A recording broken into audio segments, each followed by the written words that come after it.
नमस्कार, आप देख रहे हैं एग्जाम टूर। आपसे बता दें, शिक्षक अभ्यर्थी लगातार बहुत सारा डिमांड कर रहे हैं, क्योंकि अब साफ तौर पर बता दिया गया है कि टीआरई 3 भी दिया जाएगा, टीआरई 4 भी आएगा। टीआरई 1, 2 में जो भी समस्या हुआ उसका सुधार आयोग भी करने का प्रयास कर रहा है और शिक्षा विभाग भी कर रहा है, ताकि किसी भी प्रकार का अभ्यर्थी को कोई दिक्कत नहीं हो। लेकिन अभ्यर्थी का आए दिन मांग ये था कि पूरक रिजल्ट दे दिया जाए।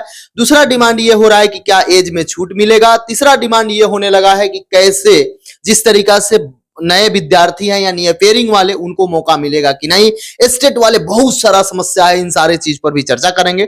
और एक सबसे बड़ा समस्या अब ये विद्यार्थी के है कि मात्र 1 से 1.5 माह का समय है, इसमें कैसे करें, कैसे एनसीईआरटी एससीईआरटी को पढ़े, क्या रणनीति होना चाहिए, इस वीडियो में चर्चा करेंगे। मेरे साथ रामांशु सर हैं। सर, आपका स्वागत है एग्जाम। बहुत बहुत धन्यवाद अभिषेक जी। सर, इस बार अगस्त से पहले एग्जाम लिया जाएगा। अगस्त में भी एक टीआरई 4 होगा, लेकिन टीआरई 3 जो है, इसमें अटेम्प्ट को लेकर सबसे बड़ा समस्या है कि क्या हम तीनों अगर एग्जाम दे देंगे तो मेरा अटेम्प्ट समाप्त हो जाएगा। अन्य एग्जाम में बीपीएससी कोई अटेम्प्ट लिमिट नहीं रखी है, एज लिमिट है। सर, इसमें भी एज लिमिट है, तो अटेम्प्ट लिमिट का क्या समस्या है सर? नहीं, अटेम्प्ट लिमिट वाली तो समस्या इसमें नहीं है जी। इसमें इस तरह का कोई भी बल्कि अगर आप यूपीएससी छोड़ दें तो बहुत कम ही ऐसे एग्जाम हैं जिसमें अटेम्प्ट वाली कोई प्रॉब्लम होती है। हर जगह एज ही मेंशन होता है, तो इसको भी अटेम्प्ट को हटा देना चाहिए, जिस तरह बीपीएससी टीआरई में 3 अटेम्प्ट है। बिल्कुल बिल्कुल, जो है इस तरह का अटेम्प्ट वाला कोई चीज तो नहीं रखना चाहिए। न रखने का मेन कारण क्या है कि बहुत आप 6 महीने में ही 3 एग्जाम करा के अटेम्प्ट खत्म कर देंगे। अटेम्प्ट तो तब काउंट होता है ना, कम से कम 1-1 साल का दें। तो मुझे लगता है तो ये तो एक तरह से देखा जाए ना तो गैर कानूनी हो गया, कहना ना कि अनकॉन्स्टिट्यूशनल, ये असंवैधानिक हो जाएगा, ये किसी तरह से मान्य नहीं होगा।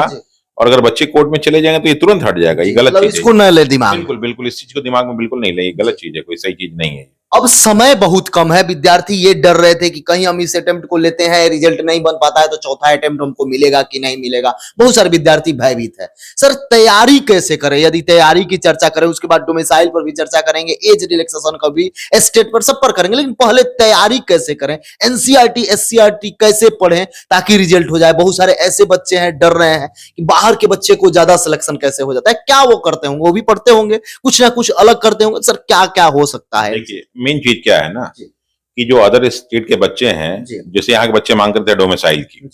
क्यों मांग कर रहे हैं भाई डोमिसाइल की? तो बाहर के बच्चे सिलेक्ट हो जाते हैं। क्यों बाहर के बच्चे सिलेक्ट हो जा रहे हैं? तो उनके मार्क्स ज्यादा आते हैं। तो आपको पहले ये भी सोचना है कि मार्क्स उनके ज्यादा क्यों आते हैं, तब तो आप डोमिसाइल की बात, क्योंकि डोमिसाइल हटाना आपके बस की बात तो नहीं है, लेकिन मार्क्स ज्यादा लाना आपके बस की बात है। तो अगर आप इस पे फोकस कर दें कि मार्क्स कैसे आएगा, तो आ जा सकता है। लेकिन आप सोचें कि हम लोग फोकस करें डोमिसाइल लगा दो, डोमिसाइल लगा दो, तो पहले तो लगने की संभावना थी, अब तो बहुत ही कम होगी। लगने की संभावना कोई नहीं होगी। नहीं है सर कोई? बिल्कुल बिल्कुल, एकदम ना के बराबर। सबसे बड़ा रीजन क्या है ना कि अगर डोमिसाइल आप लगाते हैं तो बहुत सारे स्टेट डोमिसाइल लगाएंगे, और बहुत सारे में लगा हुआ है, और बहुत जगह लगा हुआ है। तो बहुत जगह के लोग आपके यहाँ नहीं आते, लेकिन आप बहुत जगह जाते हैं। अगर बिहार के बच्चों को देखा जाए तो वो हर स्टेट में एग्जाम देने पहुंच जाते हैं, लेकिन अदर स्टेट के लड़के बाहर बहुत कम जाते हैं। तो जो डोमिसाइल का नुकसान होता है वो यूपी, बिहार और क्या नाम है, झारखंड, यहीं के आसपास के बच्चों को, यही तीनों राज्यों का नुकसान होता है। इसलिए अगर आप डोमिसाइल लागू कर देंगे तो नुकसान होगा। और प्लस डोमिसाइल का जो है ना डिसीजन सरकार लेती है, शिक्षा विभाग लेगा, आप नहीं ले सकते। लेकिन मार्क्स कैसे पाए ये हो सकता है, मांग रख सकते हैं। मांग रख सकते हैं। मांग तो भाई तब से पिछले बार से ही रखा जा रहा है डोमिसाइल, तब से ही मांग, लेकिन मांग मांगी कहाँ जा रही है? लेकिन जो मांग मांगी नहीं जा रही उस पे जो है ज्यादा फोकस करने से अपेक्षा है कि नंबर कैसे बढ़ाया जा सकते हैं, ये मैं आपको तरीका बता सकता हूँ। तो जैसे बच्चों ने कहा कि भाई अदर स्टेट के बच्चे आ रहे हैं तो क्या करते हैं, तो बहुत सारे एनसीईआरटी पढ़ते हैं, अपने यहाँ के जो है स्टेट का जो है वो भी पढ़ के आ रहे हैं। तो एससीईआरटी हो चाहे एनसीईआरटी हो, ये दोनों जो सारी चीजें हैं उसमें पढ़ने का अगर आप तरीका सही जान लें तो आपका सिलेक्शन में कोई भी कमी नहीं आएगी। लेकिन दिक्कत क्या है कि बच्चे इन सब चीज को छोड़ के जो 2-4 पॉपुलर किताबें उन्हीं पे फोकस किए रहते हैं।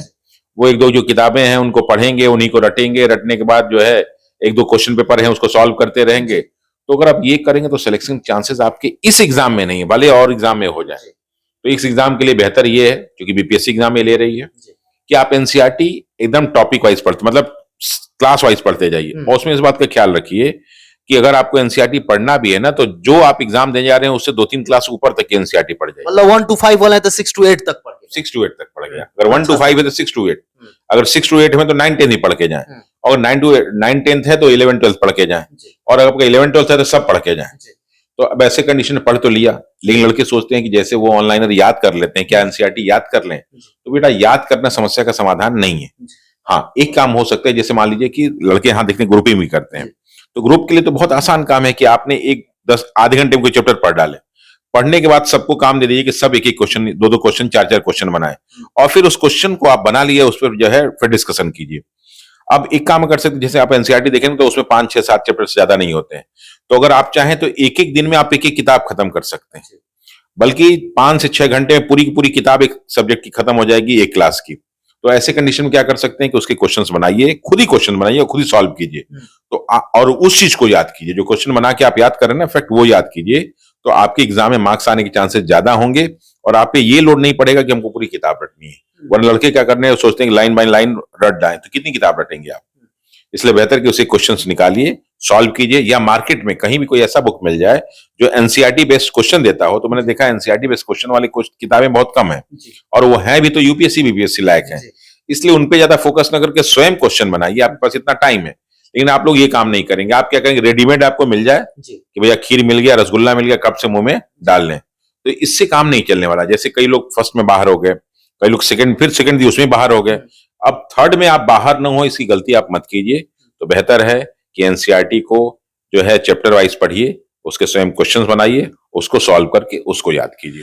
सर एक समस्या ये है कि हम लोग जब जाते हैं, किसी भी विद्यार्थी जिसका सिलेक्शन हो जाता है उनके रूम पर भी, जिनका सिलेक्शन नहीं होता है, बहुत सारों से पढ़ाई कर रहे हैं, उनको भी देखते हैं। समस्या क्या करते हैं, उन लोगों से जब बातचीत किया जाता है तो वो अगर एनसीईआरटी ही पढ़ेंगे तो एक चैप्टर जैसे पढ़े तो वो सोचते हैं कि एक ही बार में याद हो जाए, सब क्वेश्चन याद हो जाए, सब लाइन याद हो जाए। सर क्या केवल बार बार पढ़ना चाहिए, या एक बार पढ़े या याद हो जाए तो वो हतोत्साहित हो जाते हैं? एक बार में तो याद होता नहीं है, वो सोचते हैं सब याद हो जाए, ये एक बड़ा दिक्कत है। अगर एक ही बार में सब कुछ याद हो जाता किसी भी व्यक्ति को, तो फिर जो है टीचर की तैयारी क्यों करते? तो तुम आईएएस की तैयारी करते, तो तुम इंजीनियर बन गए होते, तब तुम डॉक्टर बन गए होते।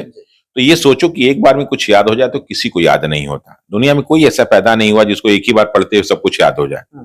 हाँ, अगर आप उसको बार बार रिवाइज करते हैं या उसके मेन क्रक्स या पॉइंट को छांट ले, तो आप समझ जाएंगे कि इस टॉपिक का मेन क्रक्स क्या है, और वो चीज आपको एक बार में याद हो सकती। पूरी किताब नहीं याद हो सकती, लेकिन मेन क्रक्स आपको एक बार में, जैसे हम किसी भी रास्ते में मान लीजिए चलते हैं, तो पहली बार जाएंगे तो सब कुछ तो याद नहीं होगा, लेकिन आप जहां मुड़े होंगे, जहां चाय पिए होंगे, जहां रुक के बात किए होंगे, वो सब जगहें याद रहती हैं और फिर जिंदगी में कभी नहीं भूलती। तो इसी तरह जब आप दोबारा जाएंगे तो दोबारा कुछ और चीजें याद होंगी, तिबारा जाएंगे कुछ और चीजें याद होंगी।